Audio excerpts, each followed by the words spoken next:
Ils sont contrôleurs, aiguilleurs, agents d'escale ou d'équipement et contrairement aux idées reçues, la plupart sont contractuels et n'ont pas le statut de cheminot supprimé en 2020.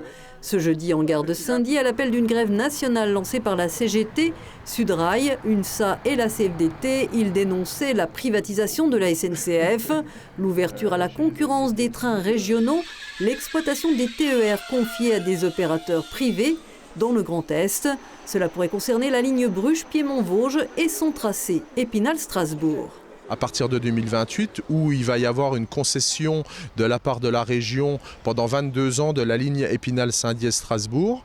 Donc voilà, où les cheminots vont être transférés à partir de 2028 dans l'entreprise qui va remporter le marché. Et les usagers vont être aussi concernés à partir de demain par la qualité de service rendue aux usagers et aussi par la maintenance de la ligne où là, les entreprises qui vont prendre le marché, ils vont aussi gérer la maintenance de la ligne et ils n'ont pas forcément le savoir et le savoir-faire pour faire ce travail. On est inquiet, je dirais, on a forcément beaucoup de questions qui se posent. On aimerait bien savoir, je sais pas maintenant, par exemple, notre prise de service, elle va être où? Est-ce qu'on va les continuer à Saint-Dié-des-Vosges? Il y en a qui ont acheté de l'immobilier, qui ont acheté des maisons, etc. Est-ce qu'ils vont devoir maintenant, pour conserver leur métier, est-ce qu'ils vont devoir bouger à Strasbourg, à Épinal? Ça remet en fait en question beaucoup de choses. La casse sociale, la CGT la redoute aussi avec la disparition au 1er janvier 2025 de Fret SNCF. Scindée en deux sociétés, une décision de l'État et de l'Europe pour éviter la faillite du leader français du transport de marchandises.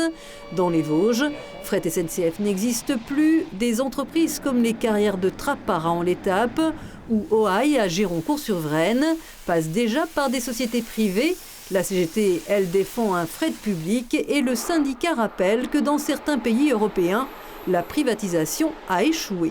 On a vu ici avec la société Egger, avec d'autres sociétés qui veulent travailler notamment dans le bois avec le ferroviaire.